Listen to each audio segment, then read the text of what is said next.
Bonjour à tous, j'espère que vous allez excellemment bien. Aujourd'hui on va parler Formule 1, on va faire le débrief de ce Grand Prix d'Émilie-Romagne, deuxième manche du championnat du monde de Formule 1, après 3 semaines de pause, depuis le Grand Prix de Bahreïn, une course qui a été très animée, qui a été très sympathique.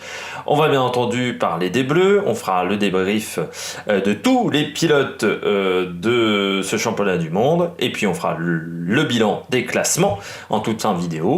Mais avant tout, n'hésitez pas à vous abonner à la chaîne, à mettre la petite cloche, ça c'est pas obligatoire, c'est comme ça que vous êtes au courant des dernières vidéos qui sortent sur la chaîne pour éviter les petites feintes comme ça parfois de YouTube.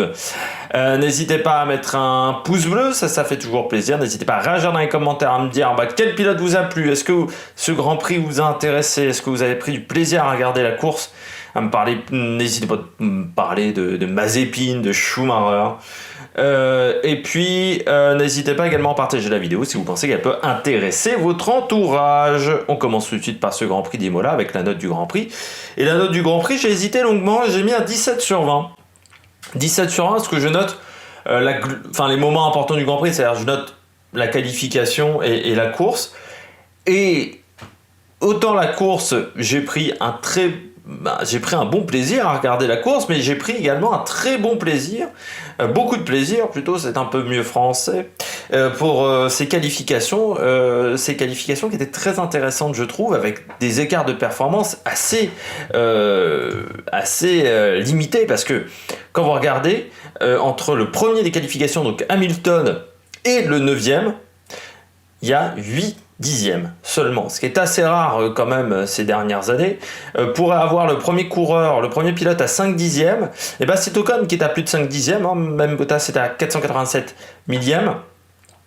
Même en Q2 et Q3, en Q2 ça joue à rien pour le top 10. Donc vraiment les qualifications ont été très intéressantes, et puis la course, bien entendu, le début de course sous la pluie, ça j'ai vraiment apprécié. L'accident de Bottas qui a un petit peu tout relancé, j'ai regretté un petit peu la fin de course, on a eu peu de dépassements avec des pneus slicks, c'est vrai c'était très compliqué d'aller dans les zones humides. Donc c'est là-dessus où je mets un peu moins de points que le 20, mais sinon j'ai pris beaucoup de plaisir sur ce Grand Prix, j'ai passé un bon moment en le regardant. Alors je l'ai regardé lundi, j'enregistre la vidéo juste après, je l'ai regardé ce lundi après-midi, pour une raison extrêmement simple, c'est que dimanche je regardais l'Amstel et le Tour de Turquie, donc à un moment je peux pas tout faire en même temps, je ne peux pas regarder, je pourrais le faire de regarder 2 trucs en même temps, mais la Formule 1 ça demande de la concentration, ça demande d'être concentré sur la Formule 1.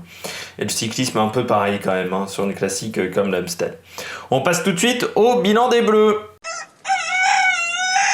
Week-end très frustrant pour les Bleus. Ça se passait bien samedi, puis dimanche, les deux ont adopté la même stratégie et ça n'a pas vraiment fonctionné, ça n'a pas été payant.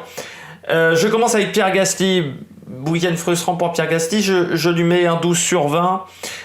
Pierre qui, c'est vrai, a fait une énorme qualification, il faut le dire, en qualification très très fort, devant les McLaren, devant Bottas, juste derrière Charles Leclerc, donc vraiment très bien en qualification. Et puis on sent que c'est pas un tour phénoménal qu'il a réalisé, il a réalisé un bon tour, mais c'est pas un tour où il est vraiment en surattaque, quoi. Il réalise un tour très propre, un tour de qualité, mais des fois je l'ai vu plus à l'attaque, très clairement, Pierre Gasly. Donc ça montre qu'il est à l'aise dans sa voiture et que sa voiture répond bien. Ça c'est très intéressant. Et puis surtout il a 50 millièmes simplement de Charles Leclerc. Donc vous voyez quand même le niveau de performance à moins de 4 dixièmes de Lewis Hamilton. Donc vraiment des qualifications exceptionnelles. Et puis la course où il choisit de mettre les full wet en début de course, c'est un pari. Moi je pense que autant Ocon devait faire ce pari-là, autant Pierre Gasly, pour moi c'était une erreur stratégique vraiment de la part d'AlphaTauri, parce que si par exemple Ricciardo ou Norris avait fait le full wet, ça avait marché, il aurait perdu une position, 2 positions. Mais ça faisait 6 ou 7 au classement général. Là, sa stratégie n'a pas du tout marché. On l'a laissé trop longtemps, en plus avec son premier train de pneus. Il s'arrête au tour... il s'arrête loin. Gasly s'arrête au tour numéro 15 pour mettre les intermédiaires. qui à ce moment-là, il est quasiment à un tour. Alors lui aussi, il a été un peu aidé quand même par le drapeau rouge et le safety car derrière, mais c'est frustrant, quoi. Alors, il limite bien la casse, encore une fois. Il fait 7. Le résultat est bon pour le nombre de points, mais on se dit quand même que sur les 2 premières courses de la saison, le samedi ça va bien, le dimanche ça va pas fort, ça serait quand même mieux de capitaliser le dimanche des points parce que c'est important pour le classement constructeur. Et là, c'est vrai que c'est un petit peu dommageable pour Pierre Gasly de ce côté-là. Après, encore une fois, c'est une stratégie qui n'a pas marché. Mais pour moi, c'était pas à lui de faire ce type de stratégie. Je trouve que AlphaTauri aurait dû laisser sa stratégie. Pourquoi pas Yuki Tsunoda, il partait 20e si vous voulez tenter les full wet, plutôt que le tenter sur Pierre Gasly. Après, ça a peut-être été à Pierre Hamelin, avec Franck Tost, avec également Pierre Gasly, où ça s'est parlé et d'un commun accord, ils sont partis sur cette stratégie-là. Je continue deuxième français avec Esteban Ocon, similaire. Note similaire, j'ai mis un point de moins parce que le classement est un peu moins bon. 9e pour Esteban Ocon. Il partait 9e sur la grille de départ, hein, Esteban Ocon en Q3, ce qui est bien. Encore une fois devant Alonso, en course également, devant Fernando Alonso. Du côté d'Ocon, pareil, la stratégie avec les full wet qui n'a pas marché. Alors lui, il s'est arrêté beaucoup plus tôt, ce qui fait que les conséquences ont été moindres par rapport à Pierre Gasly, parce que les conséquences pour Pierre ont été importantes, mais tu te dis que sans cette stratégie-là, il était en mesure, je pense, de jouer avec Ricciardo. C'est là où c'est un petit peu frustrant pour Esteban Ocon. La voiture avait l'air vraiment de bien se comporter. Alors, j'avais pas l'impression qu'il avait un super rythme sur un tour. Par contre, le rythme de course avait l'air vraiment pas mal pour Esteban Ocon, surtout en fin de relais. Donc, je pense que la voiture, ce qui était le cas déjà l'année dernière, tient plutôt bien les pneus. La Renault, voilà, dommage.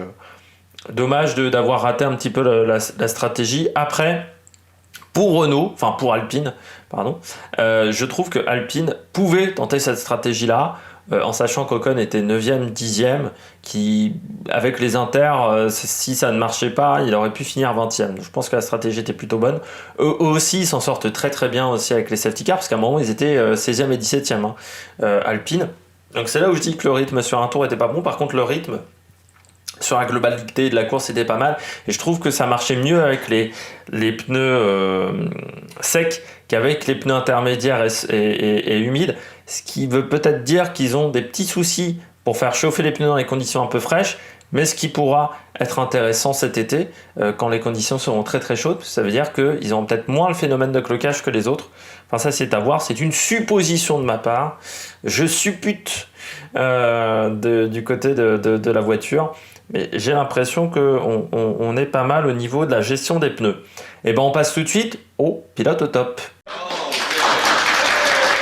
On va éviter que la vidéo dure 40 minutes, donc on va s'y atteler maintenant. Du côté des pilotes au top, je commence avec Max Verstappen. Dimanche parfait pour Max Verstappen, comme souvent dans ces conditions-là. Il aime bien les courses dans les conditions difficiles, c'est pas nouveau. Et là, c'était des conditions qu'on pourrait dire en English tricky conditions.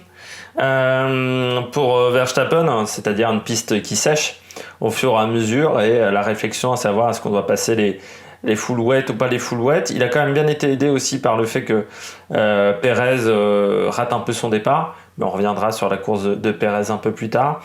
Il prend un très bon départ. Le premier virage avec Hamilton, c'est chaud, mais pour moi il a gagné le virage en fait. Il est un peu devant au niveau de la ligne droite. Et il n'y a pas de coup de volant qui envoie Hamilton dans le... C'est pas un coup de volant où il dit je vais vraiment tasser Hamilton. Non, il prend sa trajectoire. Mais comme pour moi, il est devant à ce moment-là, il est prioritaire sur Hamilton. Et Hamilton, à ce moment-là, pour moi, a perdu le virage, a perdu l'entrée de virage, et il doit s'écarter...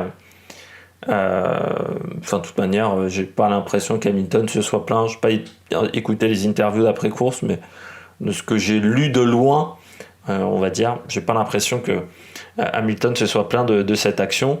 Ensuite, derrière, de toute manière, il a déroulé sous la pluie à Verstappen. Et vraiment, pas dans des conditions de forte pluie, il est fort, mais vraiment dans ces conditions où on est avec des pneus qui marchent pas totalement, il est très très fort. Parce qu'à part en Turquie, où ça avait été compliqué l'année dernière, souvent il était très très fort dans ce genre de conditions. Et là, Hamilton, il pouvait pas aller le chercher. À la régulière, il y avait 5 secondes d'écart entre les deux. Donc impossible d'aller chercher Hamilton. Donc c'est pour ça que je mets un 19 sur 20, parce qu'il faut quand même se rappeler qu'il partait troisième. Il n'y a pas eu d'erreur de stratégie de la part de Red Bull. Ils se sont arrêtés au bon moment. Ils ont pu également appliquer cette stratégie-là parce qu'ils avaient de la marge. Et pourquoi ils avaient de la marge? Parce que Verstappen était très très fort, qu'il a plutôt bien géré ses pneus également, donc très bon Grand Prix de la part de Max Verstappen. Il n'y a pas grand chose d'autre à dire. Je continue avec Lewis Hamilton, j'ai mis 16 sur 20. Je pense que Lewis Hamilton a adopté la chatte à Deschamps, très clairement. Là, il a eu un cul monumental sur ce Grand Prix. C'est pour ça que je mets 16 sur 20, parce que le résultat par rapport à la course est quand même magistral. Après, il y a eu un petit peu de chance. Mais bon, il faut la provoquer parfois, la chance. Et puis, vous pouvez avoir de la chance, si vous ne savez pas vous en servir, c'est un petit peu compliqué. Faut quand même pas négliger qu'il y a eu de la chance en deuxième partie du Grand Prix, mais le départ est pas top. Il se tape quand même le premier virage où ça casse une bonne partie de l'appui aéro.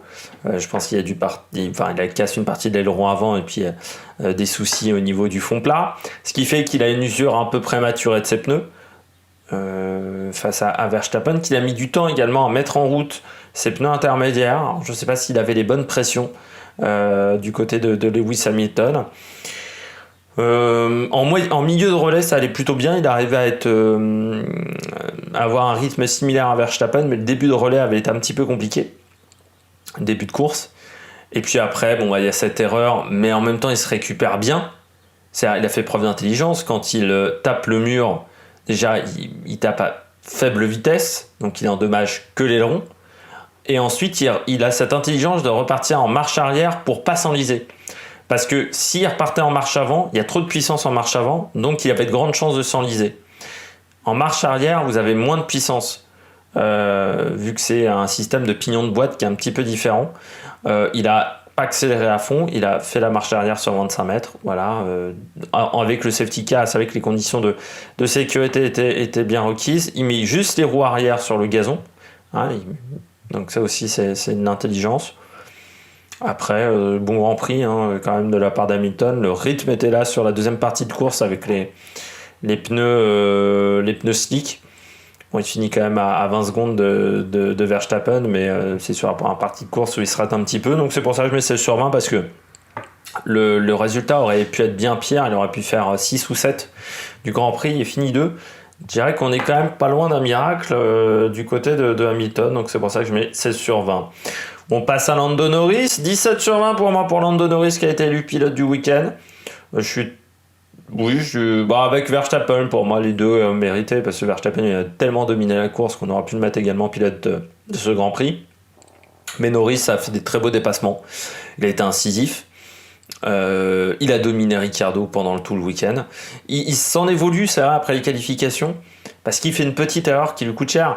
Norris est en capacité de faire 2 ou 3, d'être au niveau des Red Bull, et on le voit pendant un moment du Grand Prix, sur quelques tours il avait vraiment un très très gros rythme. C'est dommage pour Norris, peut-être une usure un petit peu prématurée sur les slicks.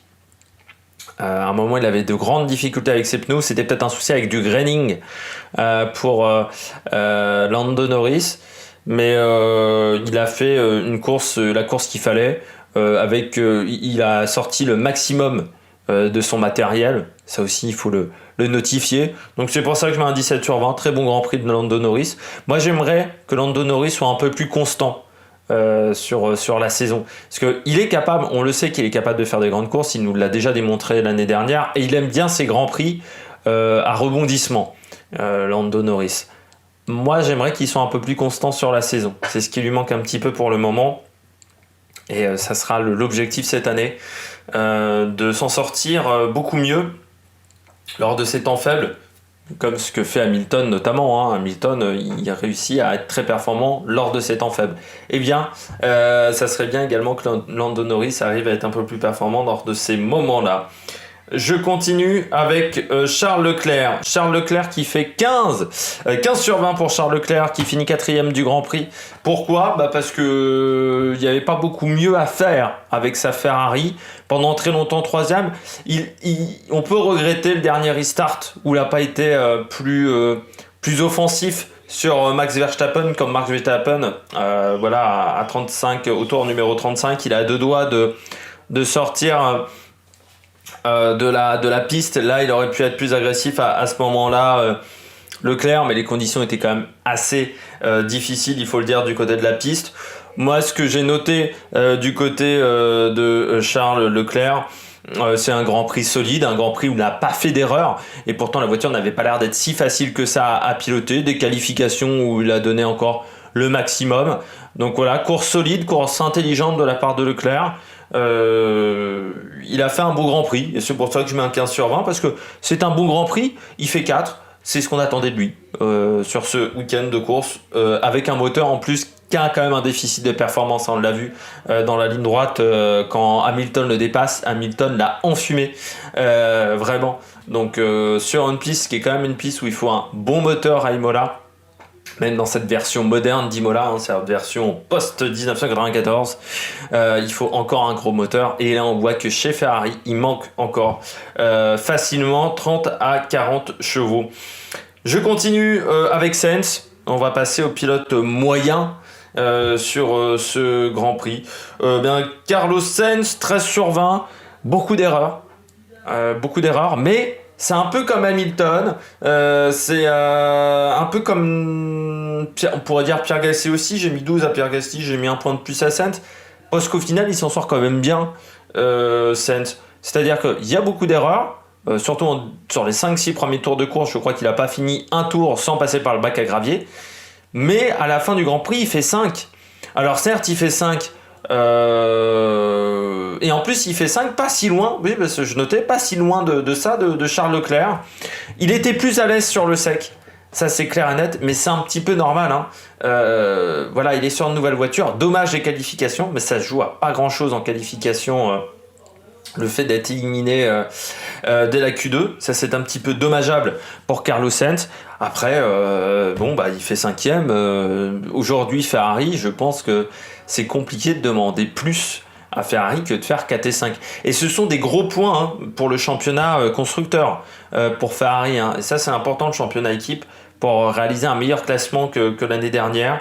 Donc voilà, 13 sur 20, c'est un Grand Prix encourageant pour Sainz. C'est les encouragements, parce que voilà, encore une fois, il y a eu beaucoup d'erreurs, mais il a marqué des points, et ça c'est important à souligner. Je continue avec Lance Stroll, Grand Prix très discret de Lance Stroll, qualification où il fait 10e, voilà. Il est en Q3, ce qui est quand même à notifier, parce que l'Aston Martin, j'ai l'impression que quand même la voiture qui a perdu le plus de performance entre 2020 et 2021. Je pensais, même en passant, je pensais pas que ce nouveau règlement technique au niveau de l'appui, au niveau de l'arrière de la voiture, engendrait autant de modifications au niveau de la hiérarchie. Ce que je vous avais dit lors de la présentation des équipes, je pensais pas que il y aurait énormément de variations de performance au niveau des équipes, parce que pour moi le règlement était similaire. Et je me suis trompé, parce que c'est vrai qu'on a quand même des belles variations de performance avec Red Bull qui est bien remonté, Mercedes qui a un peu plus de mal, et on s'aperçoit que les voitures qui sont très sur l'avant, sauf Alpine qui a l'air d'être un peu plus en difficulté, mais McLaren aussi, qui est très porté sur l'avant de la voiture, qui a une voiture qui est très penchée sur l'avant, s'en sort également très très bien. Pour revenir à Lance Stroll et donc son Aston Martin qui est un petit peu en difficulté, c'est un week-end sans encombre, il marque des points, c'est ce qu'on lui demande, dans des conditions qui n'étaient pas faciles, avec une voiture qui n'était pas facile. Il a toujours été entre 7 et 10 pendant tout le Grand Prix, Lance Stroll, donc ça c'est vraiment bien. Il s'est battu avec Bottas, il s'est battu avec des très très bons pilotes, donc très bon Grand Prix de la part de Lance Stroll. Voilà, moi je mets un 12 sur 20, parce que j'ai pas grand chose à dire sur Lance Stroll. Enfin, bon Grand Prix, moyen, encourageant. Il fait le taf en fait, Lance Stroll.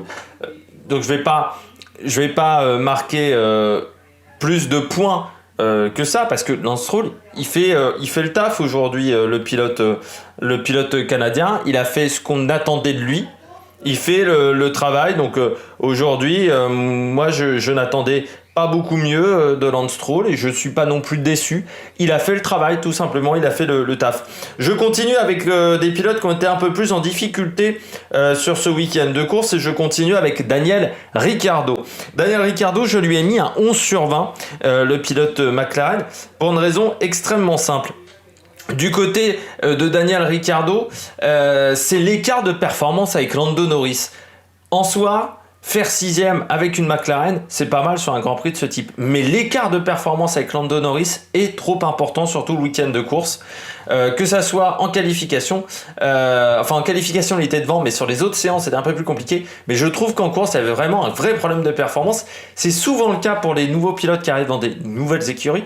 C'est le rythme de course qui est compliqué à attraper. Souvent vous pouvez vous battre sur un tour avec votre équipier, mais le rythme de course, quand vous avez un équipier qui est là depuis de nombreuses années, et c'est le cas de Lando Norris, ça fait quand même sa 3e année qu'il est chez McLaren, c'est souvent plus compliqué. Et du côté de Ricciardo, le rythme de course n'était pas bon, on l'a vu, hein, il fait pourtant un bon départ, mais on lui dit de laisser sa place à Lando Norris, et c'est tout à fait normal, parce que lui n'était absolument pas en capacité d'aller chercher les chronos de Perez à ce moment-là de la course. Donc stratégie d'équipe tout à fait intéressante du côté de McLaren. Et puis après, le rythme n'était pas là, tout simplement. Il se fait dépasser assez facilement par Sainz, qui n'a pas vraiment forcé son talent. Et c'est un petit peu dommageable. Pour Daniel Ricciardo, on espère qu'il va réussir à s'adapter un peu plus encore à sa voiture dans les week-ends à venir. Mais j'espère qu'il ne mettra pas un an comme chez Renault, où il a mis quand même un an à s'adapter à sa voiture, et il avait vécu une première année très compliquée, parce que chez McLaren et au niveau de la réputation dans le monde de la Formule 1, ça pourrait avoir des conséquences. On passe maintenant aux pilotes qui ont eu 9 sur 20. 3 pilotes à 9 sur 20. Je commence avec Fernando Alonso, qui prend la 10e place du côté de Fernando Alonso, du côté d'Alpine.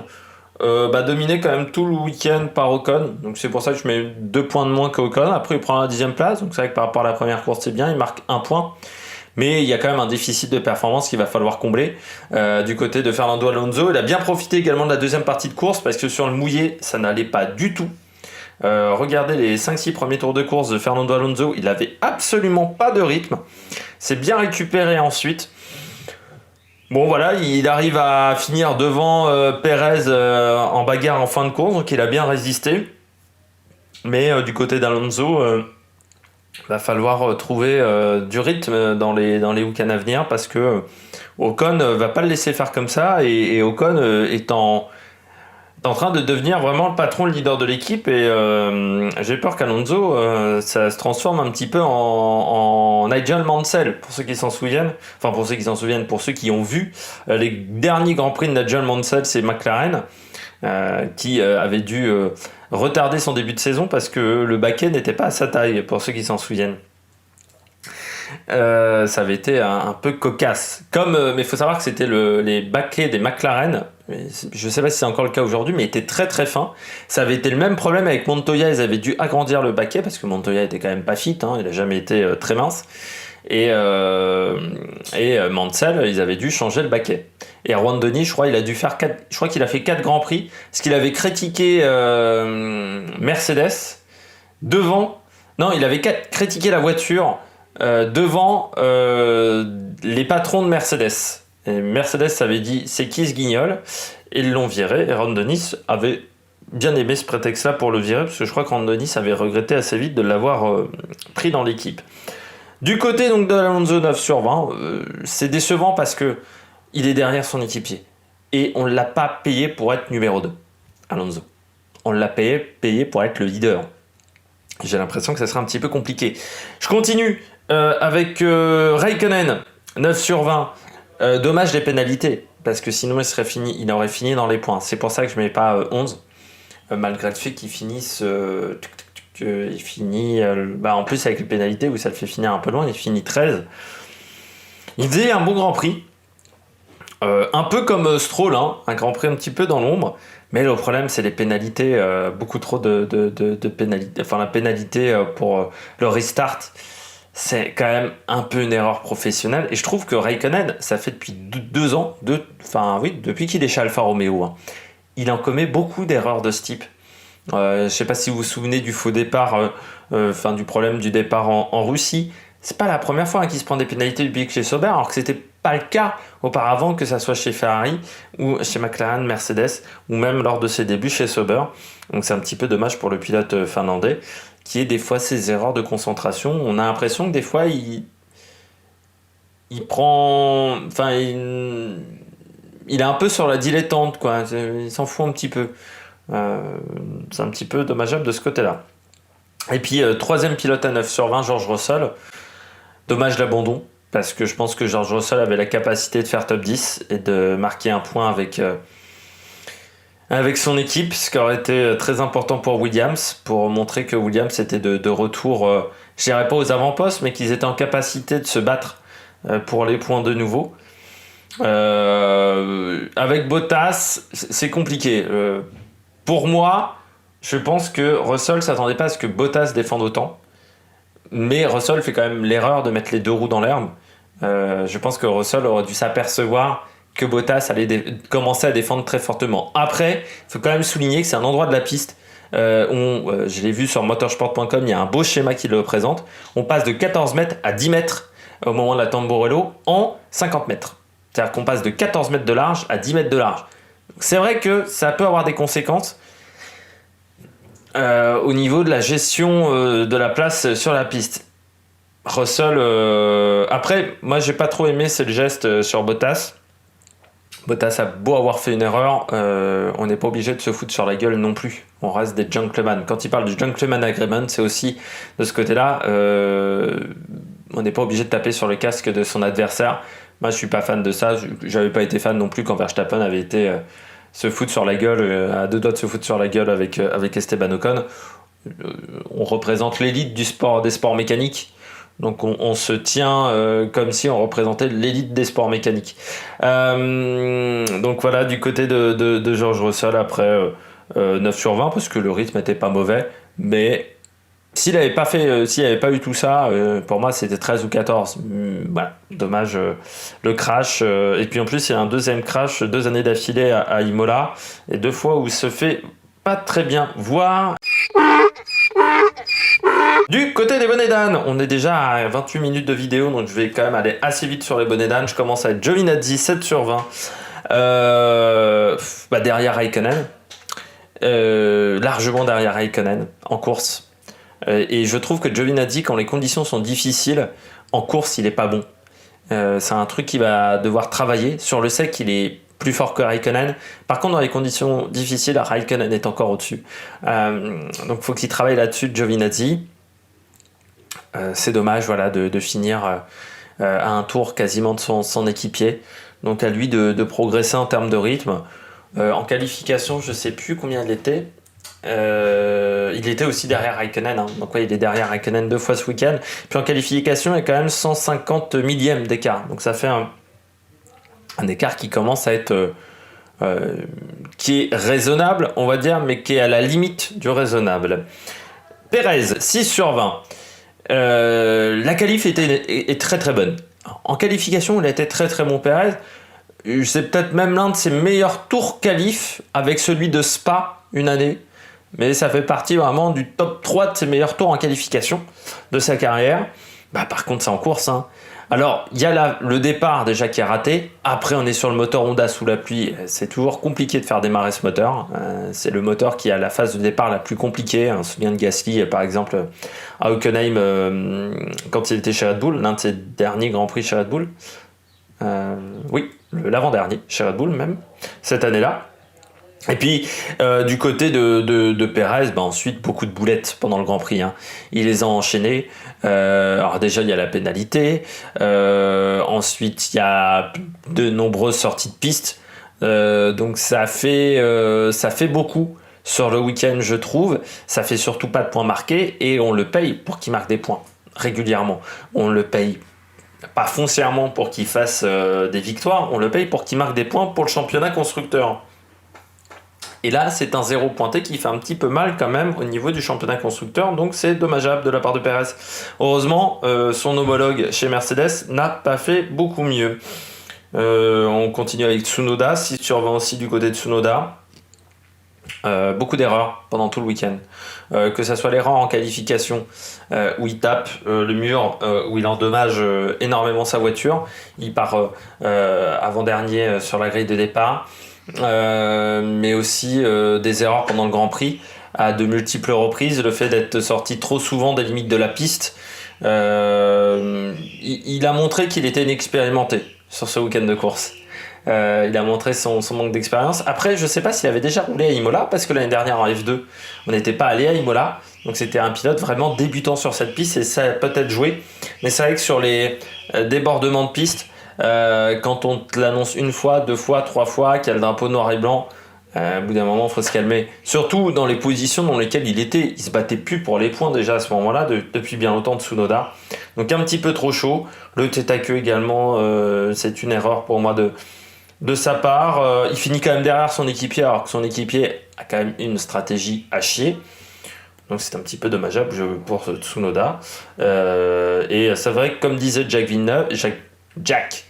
Jacques Villeneuve, les bons points qu'il a accumulés à Bahreïn, eh ben, il les a tous perdus sur ce week-end de course. Et c'est un petit peu dommage de la part de Tsunoda. Je continue avec Latifi, 6 sur 20. Pas grand chose à dire sur Latifi, à part qu'il était derrière Russell pendant une grande partie du week-end.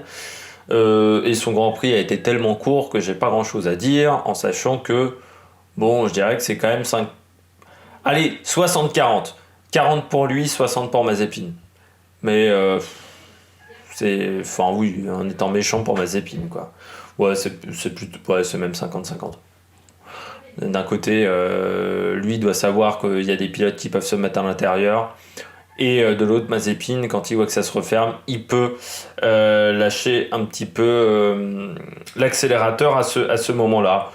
Bon, après Latifi, sur ce week-end de course, j'ai pas grand-chose à dire, à part que c'était pas exceptionnel de la part du pilote canadien. On passe à Vettel 4 sur 20. J'ai mis 4 sur 20, vous verrez qu'il y a d'autres pilotes derrière qui se prennent des moins bonnes notes. Pourquoi ? Parce qu'il y a de la malchance quand même avec Vettel. C'est-à-dire que on peut pas tout lui mettre sur le dos. Mais du côté de Vettel, le week-end n'est pas bon. Et le début de saison n'est pas bon. Il est quand même dominé par Lance Stroll. Alors, il le dit très clairement, il n'est pas à l'aise dans la voiture. Mais il va falloir commencer à trouver des solutions pour être plus performant. Parce que c'est pas comme si chez Ferrari l'année dernière, il nous avait fait une grande saison. Donc là, c'est un petit peu compliqué de la part de Sébastien Vettel. Bon, il finit 15e, un petit peu dans l'indifférence générale. Bottas, 3 sur 20 de la part de Bottas. Il n'a pas le niveau d'un numéro 2 que chez Mercedes. Hein. Alors je veux bien que Toto Wolff dise Russell a encore beaucoup à apprendre. C'est pas le seul qui a encore beaucoup à apprendre. Bottas aussi, parce que... Alors ça montre bien qu'il était pas du tout dans le coup ce week-end, parce que quand tu te bats de cette manière-là pour une 9e place, c'est que t'es pas dans le coup. Mais c'est une Williams face à toi. C'est presque la famille, la Williams. Donc je vois pas pourquoi il a fait cette action-là. Il tasse quand même pour moi. Il tasse Russell. Et dans un endroit, encore une fois, où la piste se resserre. Donc ça accélère tout le phénomène. Pour moi, il est en faute. Sur cet accident-là, il y a 20% de la part de Russell parce qu'il met les deux roues dans l'herbe et que c'est une erreur de sa part à ce moment-là de mettre les deux roues dans l'herbe. Mais il est obligé de mettre les deux roues dans l'herbe. Enfin, il aurait dû relâcher à ce moment-là, mais il est obligé de mettre les deux roues dans l'herbe parce que l'autre lui bloque totalement la trajectoire. Donc voilà. Bottas, c'est un week-end où en qualification il se rate complètement. Alors c'est là où on voit que Bottas il est souvent à 3-4 dixièmes d'Hamilton. Mais là sur ce week-end-là ça n'a pas pardonné et j'ai l'impression que peut-être cette année ça ne va pas pardonner souvent les 3-4 dixièmes. Donc il va falloir peut-être qu'il trouve quand même une solution. Et l'avantage avec Bottas c'est que tu as un adversaire qui est plutôt tranquille face à Hamilton et qu'Hamilton n'est pas mis en danger. Et puis je termine avec Mick Schumacher et Mazepin. Les deux, je leur ai mis 2 sur 20. Je vais commencer avec Schumacher, le tête à queue derrière safety car. Il y en a beaucoup qui l'ont fait, mais ça fait quand même mauvais genre, surtout dans des conditions humides. C'est un peu une erreur de débutant. Et puis, en fait, il n'a pas dominé Mazepin pendant le week-end. Et pourtant, Mazepin en a fait des erreurs. En qualification, c'est le seul moment, c'est en qualification. Où il y a une grosse domination de la part de Schumacher. Mais je trouve pas que Mazepin, en course, a été dominé par Schumacher plus que ça. Les deux ont vécu un Grand Prix qui, me semble-t-il, était très très compliqué. J'ai mis également 2 sur 20 pour Mazepin parce qu'il y a également toutes les erreurs en course. Mais parce qu'il fait plein de tête à queue et ce genre de choses. Après, bon, c'est Mazepin, hein. On n'est pas vraiment surpris. Moi, j'espère juste qu'à un moment, ils vont le virer de la Formule 1, mais j'ai l'impression que ça n'arrivera jamais. Peut-être Mazepin. Mais Schumacher n'a pas fait un Grand Prix exceptionnel et exemplaire. Et je trouve qu'il fait quand même beaucoup d'erreurs depuis le début de saison. Alors certes, la voiture est compliquée à piloter, à Haas. Mais bon, quand Russell il a démarré avec la Williams, elle n'était pas facile non plus à piloter. Et il a fait beaucoup moins d'erreurs. Et Norris non plus n'avait pas accumulé autant de fautes. Donc, du côté de Schumacher, il va falloir également se ressaisir. Du côté de Mazepin, je m'attendais pas à des merveilles, donc je ne suis pas vraiment déçu. Il va falloir quand même réduire l'écart un petit peu en qualification et éviter de faire autant de tête à queue en essai libre. Mais bon, du côté de Mazepin, pour moi, il ne devrait pas être en Formule 1. Mais pour un pilote qui ne devrait pas être en Formule 1, il ne se fait pas dominer par un de ses équipiers qui, lui, est plutôt là en Formule 1 de manière normale. Donc, c'est là où ça pose un petit problème pour notre Mick Schumacher. On passe au classement constructeur et classement pilote. Classement pilote, vous l'avez à l'écran désormais. Lewis Hamilton en tête du classement du championnat du monde avec simplement 1 point d'avance sur Max Verstappen. 3e, Lando Norris. Ça nous rappelle le début de saison 2020. On retrouve ensuite Charles Leclerc, Valtteri Bottas, Carlos Sainz, Daniel Ricciardo, Pierre Gasly est 9e avec 6 points, Esteban Ocon est 12e avec 2 points. Et parmi les pilotes qui n'ont toujours pas marqué de points, on a Vettel, Raikkonen, Giovinazzi ou encore Schumacher et Mazepin. Du côté du classement constructeur, c'est Mercedes qui est devant avec 7 petits points d'avance sur Red Bull. C'est dommage donc que Perez n'ait pas réussi à marquer des points parce qu'avec une 4e place, Red Bull serait devant. On retrouve ensuite McLaren qui est déjà quand même à 19 points de Mercedes, puis Ferrari. Et là, c'est là où je vous disais que les points accumulés lors de cette course sont très importants pour la bagarre, pour le classement par équipe. On retrouve ensuite AlphaTauri qui n'a pas réussi à marquer beaucoup de points depuis le début de saison. Aston Martin et Alpine, Alfa Romeo, Williams et Haas n'ont toujours pas marqué de points. Nous, on se retrouve dans 2 semaines pour le Grand Prix du Portugal. D'ici là, il y aura du cyclisme, d'ici là, il y aura beaucoup de cyclisme et également, on va parler médias, parce qu'il y aura par exemple le Tour du Trentin, enfin qui s'appelle plus le Tour du Trentin, le Tour des Alpes. N'hésitez pas à vous abonner à la chaîne, n'hésitez pas à réagir dans les commentaires, n'hésitez pas à partager la vidéo si elle peut intéresser votre entourage, n'hésitez pas à mettre un pouce bleu, et puis nous, on se retrouve donc pour de nouvelles aventures sur la Mec Production. Ciao, ciao!